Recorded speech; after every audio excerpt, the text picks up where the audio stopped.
And we're live, broadcasting from the footsteps of New York City. We are music manager Jason Tramm. Thank you so much for joining us for a unique podcast community where we explore the issues and challenges of the performing arts world as seen through the eyes of distinguished colleagues.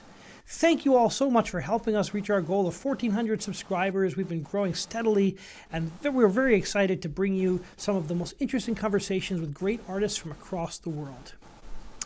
Please like our videos and smash that bell icon for the most up-to-date information on upcoming guests and topics. Like and share our videos as it helps our community grow. You can use the chat feature to ask questions of our artists and join in the conversation. And we're so delighted that you can be here today. We have a wonderful guest. We have a recording artist, Tami, who grew up in Oklahoma and is originally from Texas. She moved to Nashville to pursue her career as a singer, and she was a Sony recording artist working as a demo singer. And while doing demos, she worked with country, and she met and worked with country music producer, legendary country music producer Bobby Braddock, who went on to produce her first album, which is Velvet and Steel. And on that album was her Billboard chart-topping smash hit, The Sugar Shack. She was named a #1 Breakout Artist of the Week by Billboard magazine, and since has been making music all over. And we are delighted that she could join us today. Welcome, Tami. Hi, guys. Thank you for so having me. So glad you could be here. Wonderful. I'm glad to be here. We are on different time zones, but it's wonderful to catch up. You were our first guest calling in from Thailand. Tell us how is Thailand today? Well, it's the beginning of rainy season here in Thailand, and so that's very nice. We have some beautiful weather. We have beautiful rain showers that come through, and a lot of the country has been on lockdown. They're incorporating the vaccine to get the vaccine rollout in the country, and that is going, and hopefully they'll have the population vaccinated very soon. But that seems to be what's happening at the moment in Thailand, and it's just been great to be here amongst my friends and amongst my peers, and being supportive. I had the vaccine before we came over, and it's just important to see how it's going in the rest of the world, and there's still a lot of work left to do as far as the vaccines. Such a magical place. I've never been to Thailand, but boy, do I love Thai culture, and I would love to get there someday. What's the musical culture like in Thailand, and how does someone who's a Nashville artist wind up living in Thailand? Well, I feel very fortunate to be able to have crossed country lines and borders and that sort of thing. I started out singing jazz in China, which was an unbelievable experience. We were able to sing with amazing musicians all around China, and that's how I came to find Thailand. We were traveling all over Asia, Southeast Asia, and we happened upon the country of Thailand. It came to Bangkok. We loved it. There's a great music pulse, a great live scene, lots of live entertainment venues, and then we fell in love with the island Koh Chang, which we're on right now. Beautiful.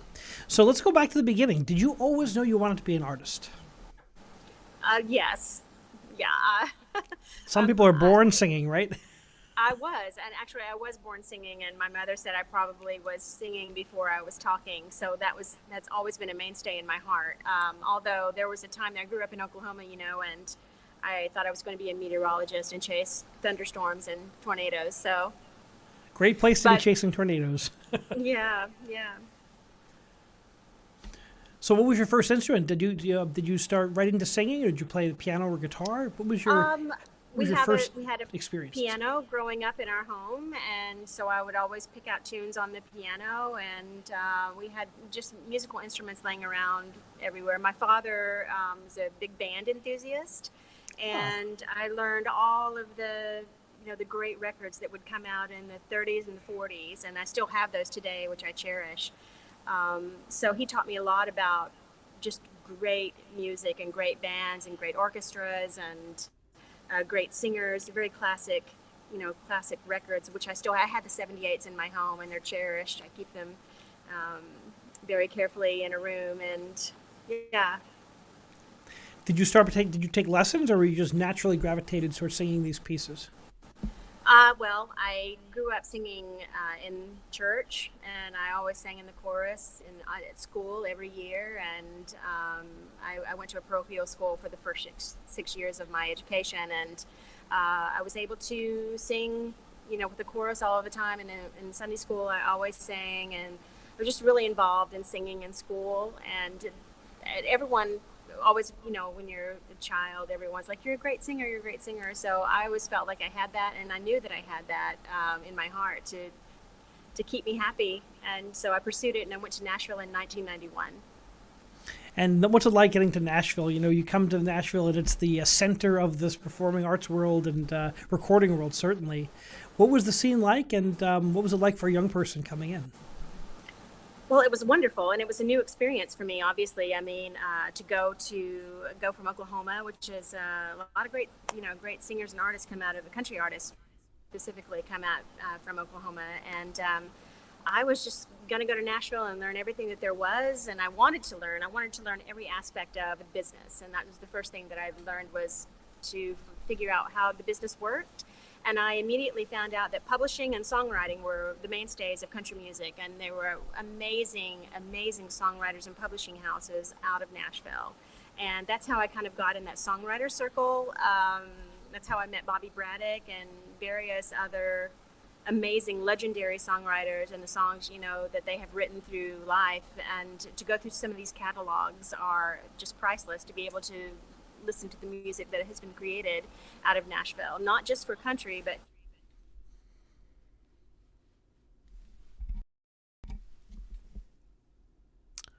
we lost Tami for a second there. She must probably, I'm sure she'll call back in. We are broadcasting from the other side of the globe, so as she calls in, this is an artist who's done so much recording studio work, and I can't wait to talk about that. Hi, Tami. That's okay. I always say the gods of technology have to be kind when we're broadcasting from around the world. But yes, wonderful. So what did you learn from some of these legendary people like Bobby Braddock? What did that teach you as a young person and growing up in this field?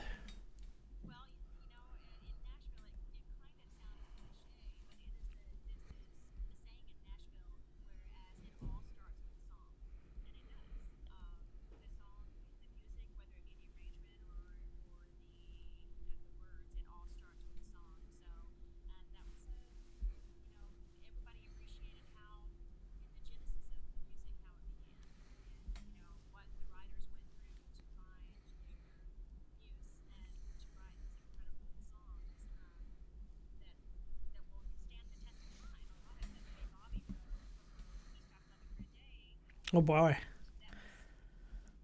this song, I don't know, has been voted numerous times around the world the #1 country song of the world. And it's those kinds of songs in Nashville always on my mind. The classic song sung by Willie Nelson and many others, Elvis Presley and so on, that will stand the test of time.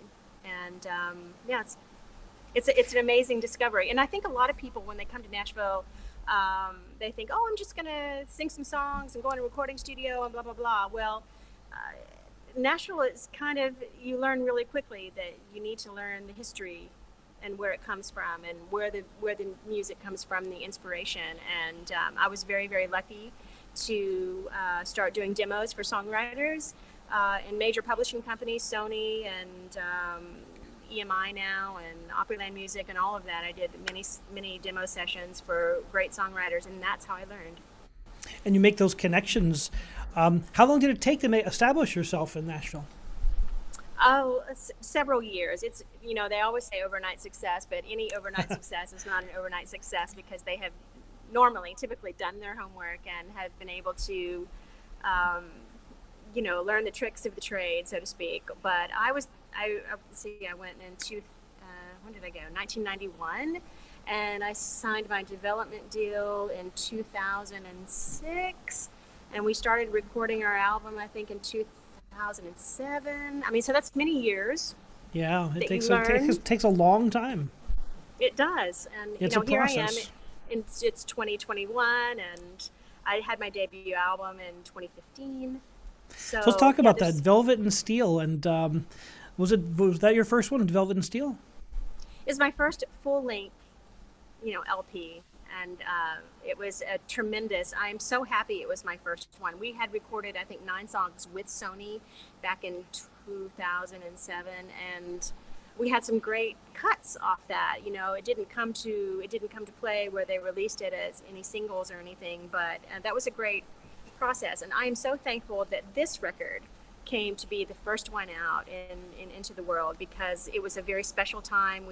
It was created here on the island of Koh Chang with my business partners and my guitar player, and where I was singing live Udi at Udi's place, and Manfred and Lisa Reisler, and we all sat down at a table one night and said, you know what, let's go to Nashville and make an album. And for that to happen, and me calling my friend Bobby saying, would you like to produce this record? And he's like, absolutely. And it took 9 months, and then we all flew to Nashville, and it really was a truly world record, full of love and inspiration. So it was quite a deal. And Bobby just set it up so nicely. He set up all of the top musicians in Nashville, and it was extraordinary.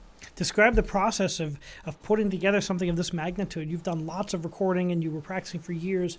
What was it like getting in the studio and putting something like a project of this magnitude together? Well, I was relieved to hear that it was going to be done at Sony Tree Studios. It is an extraordinary studio. Many hit records have come out of this recording studio, and I had been in there many times before, just recording things. And when Bobby said he's been a writer with Sony for over 50 years now, so he said, let's just use Sony Studio. It's still one of the greatest studios in Nashville. We'll use it, and it's large. We'll have everyone come in, and so it was really, really wonderful. I felt at home there, but at the same time, it was introducing it to my friends that had never seen Nashville in that light, and it was great. Describe the process of how long did it take to record, and I love how the process of how songs change from inception to actually the recording process and how things altered. I love to discuss that on the show. What was it like, and how did some of the songs change as you were in the recording studio?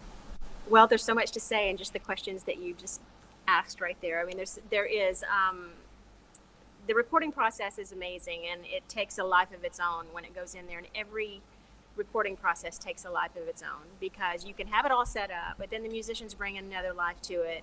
And as you said, they turn songs completely into different things, and wonderful, beautiful, new creative things. For instance, I can give you an example. The Sugar Shack, which was written by James House and Beth Hart, the great Beth Hart. And James House is a wonderful songwriter in his own right. The song was pitched to us during the song recording process, and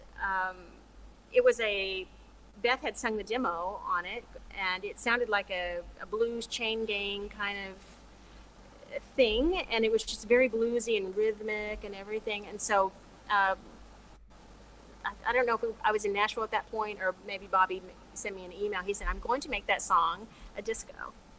Ooh. So the right producer can put a spin on things, and it's really interesting. Wow. Yeah, I mean, but only Bobby could do that, because he's so brilliant. But it came so much to life after that.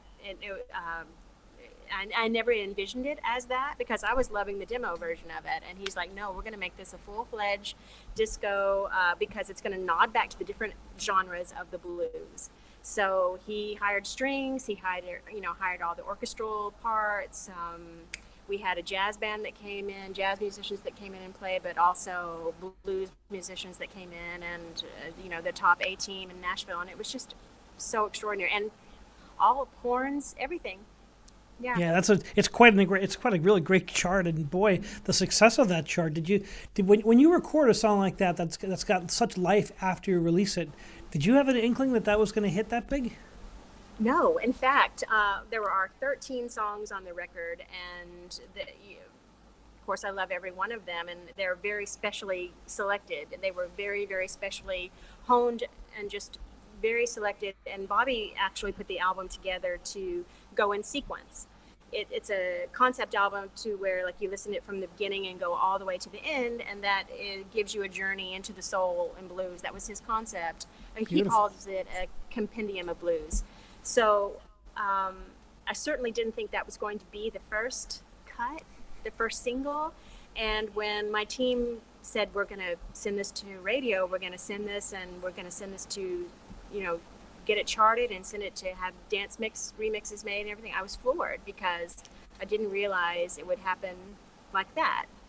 And before I know it, we were on the charts for 12 weeks, but it seemed like not very long after that we were starting to chart. I had my first chart submission into Billboard, and I'm like, whoa, and it kept just staying and staying and staying. And so, you never expect these things. Isn't that amazing? It has a life of its own. Happen. Yeah. And how exciting is it to know that the music you created is being passed around all over the world and people are dancing and enjoying it? What does that feel like? Surreal. I mean, it's even today, it's very surreal, because I'm hopefully I want to be a very down-to-earth person, and I live my life and try to enjoy all the little experiences in life. And, we travel, and we have my husband and I travel, and we have wonderful experiences through that and wonderful friendships made through that. And then there's the music side to me. And so sometimes they meet, and, it's always interesting when people come up and like, oh my gosh, I love that song. And I'm like, oh, well, thank you very much. When I saw that it was in the dance charts, I'm like, huh. And when I listened to it, I'm like, oh, it's so bluesy and so down home and really exciting. It's such a surprise that hit the dance charts because, you're at your core, you are a blues kind of country, kind of this beautiful sound. And I did not expect that to be a dance chart song. I was just amazed. It was just interesting that things can go in that direction. Yeah. And sometimes you never know. You never know. And I was telling someone earlier that my life has taken these wonderful circuitous turns that really aren't to be expected. None of my life really has taken these, that I could plan out and say, oh, I'm going to do that. I mean, I knew I always loved to sing, but never did I ever envision that I would go to Nashville, and then from Nashville I would stop singing country and start singing soul and blues, and then I would go to China and sing jazz, and then I would go to Thailand and sing blues, and then from Koh Chang Island that we would have an album concept, and we would fly back to Nashville and record an album. It just never, you couldn't plan this. Well, things just happen when they're supposed to happen, right? And you kind of have to be prepared. We have a lot of young people listening to the show, and I always say you have to be prepared. Overnight success is a complete myth. You have to be prepared for that overnight success to happen. Right. The luck favors the prepared, I tell my undergraduates. Well, that is so true. I mean, it is. I mean, I feel like I had been in the business for so long that when they threw it at me that, oh my gosh, you're also going to go on a dance tour. You're going to go on a dance tour, and you're going to really? What was that like? Very, very interesting. We did all the West Coast dance tour, and we hit all the clubs, and I'm singing the Sugar Shack, which is the song I really, really love, and I loved what it had turned into be. But I was on this dance club tour, and here I am. I know I'm a blues and soul artist, but it was just so much fun. Yeah. Well, to make people happy through your music is a blessing, and boy, you've made so many people happy with that song. Do you get to return to your roots often, and do you get to have your other projects been back to your roots, or do you combine the two worlds? At the stage of my life now, I combine everything. I never know really, like for instance, here on the island, Koh Chang Island is one of these beautiful little offset islands in Thailand that you wouldn't expect that there would be such a scene. But there's a music scene on this island, which I did not really know about until we visited. And we have people on this island of Koh Chang that come from all over the world. I saw a map the other day where it showed all of the different countries that come to visit Koh Chang, and routinely they come back every year. So all of Europe, nearly all of the countries in Europe will come back. We have many expats that live on the island that are from other countries that have made their home here now. And it's just such a wonderful thing. And to see my friends and the people that I love that are from all over the world, it really expands and broadens our hearts, to know that we catch up, what music are they doing? What are we doing? It's just great. It's great to hear that there's a great community down there. We have our first question from the audience. Steve asks, do you think female singers and musicians often get as much airplay, if not overall respect, as their male counterparts? And if so, why or why not? Well, that's a great question, Steve. I think it's starting. Obviously, there have been great female artists that have led the way and have led that path to, you know, Diana Ross, Tina Turner, and Ella Fitzgerald, and all of the ones that have paved the way to make female voices come strong. But now there seems to be an awareness that, and as my beginning track of my album, Strong Woman, women are strong and women can hold the way. So we hope that through advocacy and talking about women and women's strengths and what they're able to do, that women can lead the charts and stay in the charts and be business owners and do anything they put their mind to. Yeah, these days I think musicians have to become businessmen all of themselves. It's such a different. How has the industry changed when you started in music? Well, it's changed quite a bit, because when I was recording my first album with Sony, I mean, we were still doing DAT and 2-inch, you know, recording. So everything was when you recorded, it was put in a vault. Like my album is in a vault somewhere, and the whole 2-inch is in the big reel is what I'm talking about. And now it's all digital. Everything is digital. It's completely changed. And also too, as far as like record label wise, you know, people are putting out independent music of their own. They are signing up. There's the video, there's YouTube, and you're getting to explore a lot of different genres just by YouTube and outlets like that. It's wild how, back in the day, it used to be the record companies controlled everything. These days, the indie artists have incredible access. They have a worldwide access. But how do they break through? That's the challenge. They have the access, but how do you make the noise to have people drive to your music? Well, that's it. You just have to make the noise. You have to keep making the noise, and you have to, just be out there and, saying, here I am, and please listen, and, here we're not going anywhere. We're going forwards. And there is a way to do it. You can go online and learn how to put out your own album. You can upload it. You can share it. And that's the things with technology right now that, it's available that we can do. So I think from how the industry has changed, it's changed tremendously, because now we're seeing artists that on TikTok and YouTube that we have never seen before, that we may not ever see before. And now we're seeing them and we're like, wow, that's amazing. Yeah, people. I've discovered some through Reverb Nation. I've been discovering so many wonderful indie artists, and I think it's so interesting to me that I guess back in the day, the record companies would create these images of the artists that they wanted to promote, but today's indie audiences wants reality. They want reality. They want to know who the artists are. They're very interested in the message that they're saying, and I think a lot of people want the realism in their music, and people want to get to know the artist. And they can check you out. They can have contact with you. They can check you out, and they can really. And I do hope that is the new trend for somebody to say, "Wow, that's real." That's a real person that I can contact, and it's not just some big marketing example, but it's real music. They did that in their bedroom. You can see all of these things. So it's quite a wonderful time. Well, did you self-produce that first album, or was it produced through a company? How did you do it? No, Bobby Braddock produced the album, and he's so gracious. I mean, he would always ask my advice on things, but he really is the genius on that.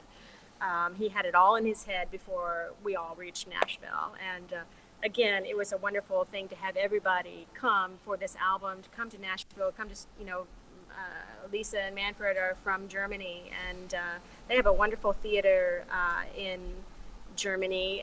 It's a musical theater, and it's a beautiful theater, and I can't wait to see it. But they came all the way from they live in Thailand too, so they came from Thailand to New York to Nashville, and it was just extraordinary. And then Udi, my guitar player, came, and he was a guest artist with the other musicians, so it was wonderful for him to come and be a part of that. And it was just a really, really great time. You can't recreate these kinds of things, so it's very special.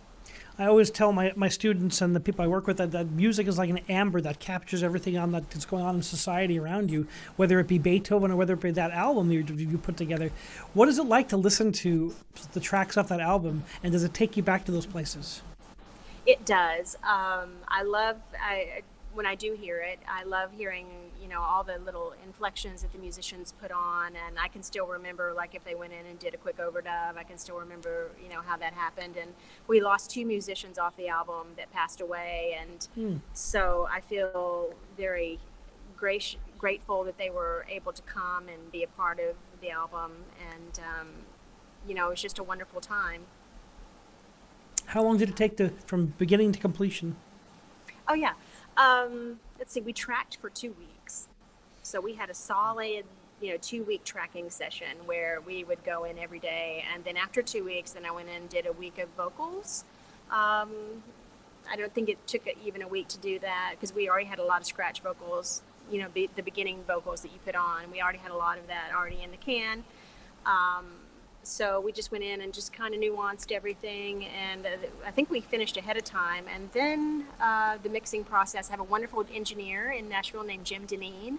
He and Bobby worked like this together, and after that they just pretty much put the album together and then mixed everything. And yeah, so I would say maybe 2 months, which is longer than most people take, but they were taking every minute hair to make sure everything was placed absolutely properly and everything. Bobby sequenced the album, so he put it in specific order. Yeah. Such a huge process, right? It takes so many brains together to make that magic happen.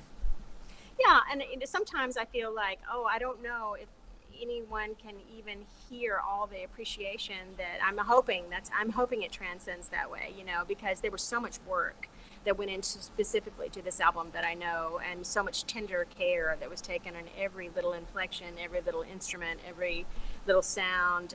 So I'm hoping that people can hear that, and I hear great feedback from it, like it's really a quality album. So that makes me feel wonderful when I hear that. So since then, how did that experience deepen your recording craft, and how did that feed into your next project? Well, Bobby kept saying, this is a classic album. This album is classic, and it will stand the test of time, which I didn't really quite understand when he was saying it, but now I understand that it, you can still play it today, and it still sounds as pertinent as it did. We started touring, and we were doing a lot of shows. Let's see, right before the pandemic, we were doing shows in New York, and we were just out, targeting it. We did the West Coast show, and we sold, I think, the album reached 65 countries. So wow. When that came back, and we heard that we were reaching just everywhere around the world, and when you get the reports back, you're kind of in shock, and you feel so grateful. But after that, so we were just deciding what to do. I was traveling. I was back and forth to Thailand a lot. And then we were scheduled to do South by Southwest, which is such that's like such a iconic festival. What was it like getting asked to perform in the South by Southwest Festival? We lost connectivity for a second. It's come back to us in a second. I know we're just about to talk about some of the COVID performances that Tami was booked for, including the iconic South by Southwest Festival, which is one of the great festivals in the United States. So look forward to asking her about that. And this is off of the success of her Velvet and Steel album, which charted her in the Billboard charts, making her a Billboard #1 Breakout Artist of the Week. I think she's back. Tami, are you there again? As we reconnect. So we're so fortunate to have Tami with us today, talking to us from Thailand. She's on the island of called Chung, she said, which is very exciting. It's our first guest from Thailand, and splitting her time between Nashville and Thailand. So until we get her back, we're going to start and talk about the effects of COVID on this wonderful recording artist's life and her performing. So bear with us for another second.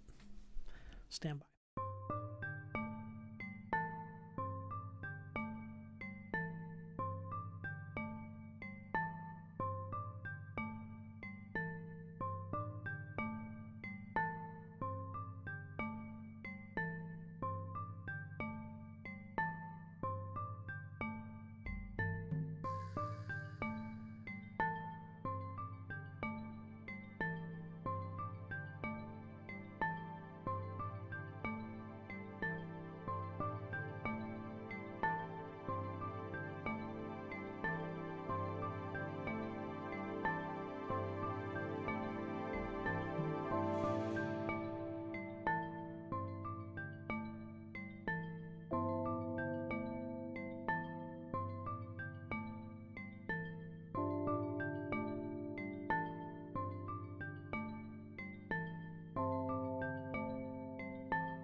And we're back. The gods of the internet have blessed us with connectivity, and we're glad to be back with the recording artist and singer Tami, who is we're just about to get into the COVID era, and she was invited to perform at the iconic South by Southwest Festival. What was it like getting that incredible invitation? It was great. We were so excited to think about like what we were going to perform, and you know, they let you know kind of throughout the process of where you're going to be, so we couldn't wait to hear like what rooms we were going to be in. I mean, I think there's like 200 different rooms at South by Southwest that you can go, and so we were really excited. And early on in the process, I was debating to whether bring my band from Thailand to South by Southwest, because I thought that'd be cool too, because they're amazing musicians. And we were negotiating flights and trying to figure out everything, how to get everybody there. You know, it's quite a deal. And then we started hearing that things were starting to get serious with the virus, and we, you know, decided that maybe we needed to go home to Nashville to check it out. Maybe first, as far as like check out the scenario of what was going on in the United States. We knew it was getting bad in Asia, and I didn't know whether Thailand was going to lock down first or America was going to lock down first. And so we got back February 27, like I said, and then we locked down March 1st. And then we got the news about South by Southwest not much longer than that, like maybe March 10th, and we were supposed to play March 19th. So, yeah, it was. It's heartbreaking when you pour your soul into something and you finally get that offer, and it's tough, right? I know I must have had 100 performances canceled in COVID, and you know, it's every one of them is a loss. It's grief. It is, but then I called my band, and once we got back to Nashville, we said, well, maybe we can't bring my Thai musicians, and I was very upset about that, but I have wonderful friends in Nashville as well, and I called them and I said, well, do you want to go down to South by Southwest? And they said sure. So we were planning that, you know, foray to go down to Austin, and then the call came that it was going to be locked down for sure. So I called my musicians in Nashville and I said, what do you think about us kind of recording what's going on right now, because this is kind of unprecedented and nobody knew really how everything was stopping. All the gigs were stopping, all the businesses were being closed, and we went into the studio one at a time without seeing one another and laid down tracks, and that's how we conceived of Together Apart.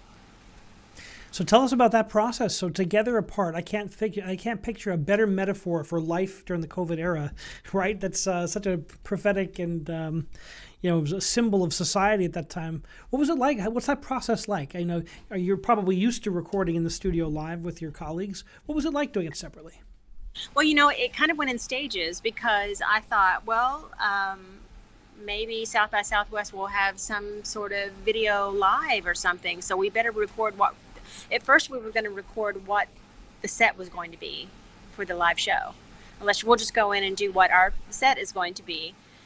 And then it kind of came, you know, to knowledge that, gosh, that might not even happen. And there was just a whole lot of masks, you know, the whole mask thing about mask or no mask, and how fast is the virus spreading, the daily news that was coming in. So we decided just to make it a concept album, or EP, it's an EP, about what was going on at the time. Like, we need to document this because... Sure. It's just so important because, I mean, I say everyone's like, this is a once in a lifetime. This isn't once in a lifetime. I mean, just look at Broadway and the Metropolitan Opera. They've never closed for more than a couple of days. Even 9/11 only closed Broadway for like a week. I mean, this is truly once in the history of those organizations. I mean, this is once in 100 years, 150 years. So we really don't know this at all. This is kind of new for all of us. And most people that we know have never lived through a pandemic. We've never done that. So we were, you know, a lot of people were scared too. And I always ask my musicians up front, I said, do you feel comfortable even going into the studio right now? If you don't feel comfortable, I completely agree with you. There's no issue, you know, it's not a problem. And everyone agreed that they wanted to do this because it was important for them. They were starting not to play, and there's only so much Netflix we can all binge. Right. And you don't know how it's spreading. You know, there was a lot of questions at that point. So the first song that we did on the album was What's Going On, or no, it was How Long Has This Been Going On? The Paul Carrick cover that we did, and we thought that was kind of apropos. And then secondly was Marvin Gaye, What's Going On. And as you know, and I tell people, it was like, gosh, in America, not only did we have a pandemic, we had an election at the same time, and it was so much. It was just so much. Everything was so much. And we did the Marvin Gaye cover of What's Going On. And then we did some tracks from Velvet and Steel because we wanted to do a live version of it, because that's what we were going to, play at South by Southwest. And it was just, that was a lot. Yeah, that's very emotional. What was it like being in the studio making music after taking the break and getting back into it? What was it like in the studio again? What is it like now? Have you played any live performances since then? I played some here in Thailand. I played with my musician friends, maybe just did a live show, one or two. But I haven't. Well, I have been in the studio at Christmas time. We did another. We thought maybe, when we first went in, we thought the pandemic maybe would be over by Christmas. Well, it wasn't exactly. So we said, let's do a Christmas album. And I called Bobby again, and I'm like, Bobby, I just want to do a little Christmas EP. I've always wanted to do it. I want to encourage hope. I want to encourage happiness, any happiness that we can, because people were losing family members at that point and getting pretty serious. So he went into the studio with me. We went in with, of course, Jim Deneen, the engineer, and we went in with just a piano player, keyboard player, and he did all the wonderful thing. Mike Rojas, which is one of the key players in Nashville. He's fantastic. And I asked my friend Billy Gaines, who is an amazing artist, to come in and sing some duets with me. He's an amazing singer. And we just did a Christmas EP called Christmas together apart. Yeah. Yeah, it's important. So I always ask artists, I love this question. So what has the COVID period taught you about yourself? Well, it's taught me that I need to have more patience, but it's also taught me that a perspective of the reality of people's lives, or not that I didn't know that before, but just the impact that everything has made with the sickness and the illness and the pandemic and whatnot, not being able to travel and see your family and friends. The importance of the small things. I always believed in that, but I believe in it even more now. That music is the great healer. More so than ever, we need music and arts. Where would we be without the arts during this pandemic? I mean, everyone's been watching streaming services, listening to Spotify, watching all their music, and I think without that, boy, it'd be a very dark place. Very dark. And so, we realize what joy that the arts bring us, not only just music, but literature and performing and those kinds of things. We need that as people to just express ourselves and to be able to be emotive and to share. We've all learned that sharing is very important, that we still be safe, but sharing emotions and feelings and supporting each other is super, super important. I've never seen so much camaraderie in the music business across the different genres, as people really are reaching out to cross lines and kind of supporting each other. It's been pretty fascinating. Yeah, and realizing that it's the art forms are sometimes the first to go, but the most important in our lives. I mean, there's been so many wonderful things that my friends and I that we've all donated to keep. The musicians that depend on this for their livelihood, to keep them going and to keep them inspired, just to keep them supported, that's also important. And not only that, to look after our fellow man as brothers and sisters. That's the number one thing. We have to look after each other as brothers and sisters in this world. What do you think the changes might be in the industry after we come out of this? As we're starting to plan to emerge from the COVID period. I know I'm getting concerts bookings, I'm getting conducting offers starting to come across. What do you think it's going to look like as we come out of that into the next chapter?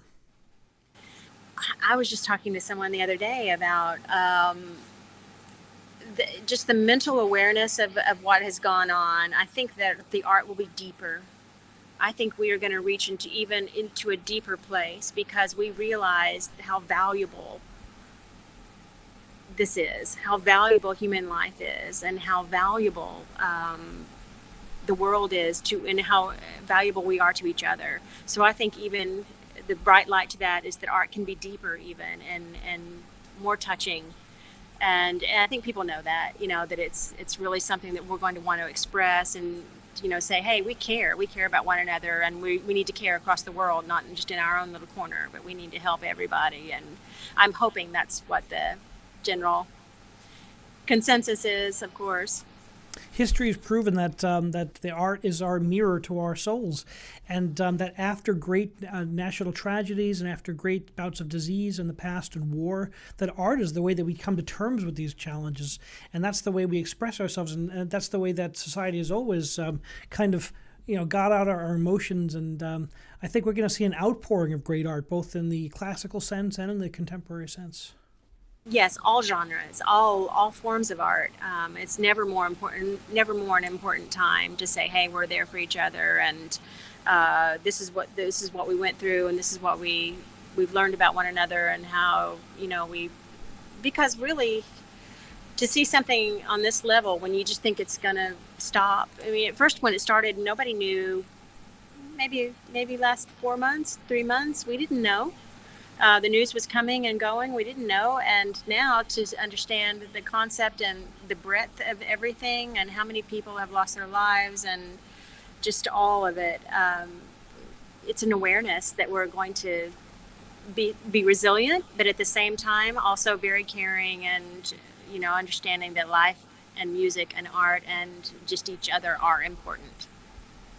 What's it going to be like when you retake the stage and get in front of and you get to communicate with an audience again? What do you think that's going to be like? So nice. I mean, it's just, I look back on those times, and when you have that, I have friends that I communicate with often, like, we can't wait to be back in Thailand, or we can't wait to see you again, or I can't wait to hear music. And I say the same thing to my friends, that, gosh, what a joyous gathering that will be again, because not only to hear music and to be experiencing it, but to be together again. That's going to be the most amazing thing.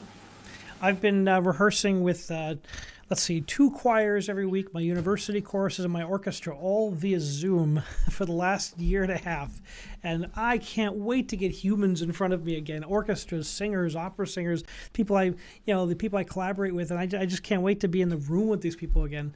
I mean, we've done what we can to keep communities together via telecommunications. Yes. And that's been thankfully that's there, because 5 years ago, 10 years ago, that wouldn't have even been an option. So, but I think it's time for the screens to go down and the live people to come back again, and the human part of the music.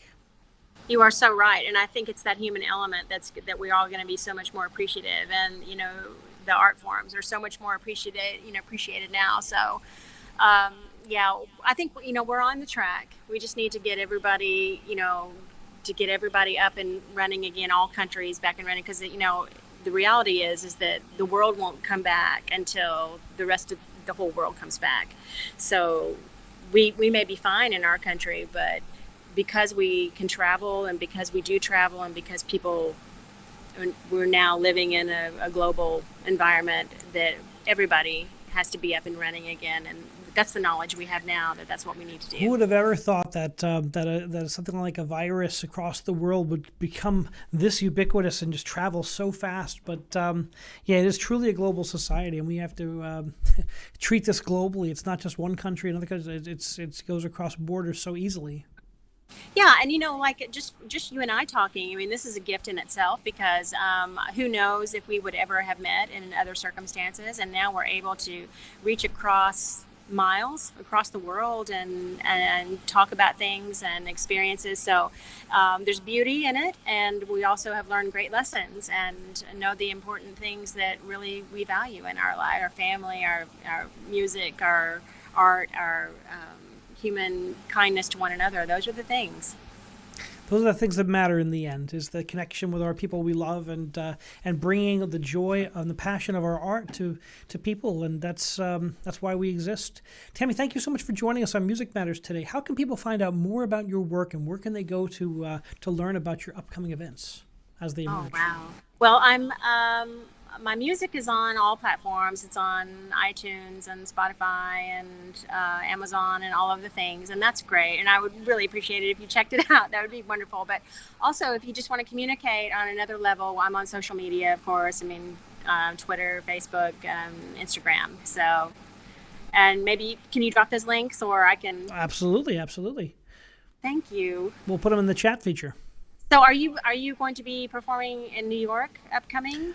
In New York, New York's slow these days, the actual city proper. But I do have concerts booked in New Jersey and Long Island, orchestra concerts and some operas.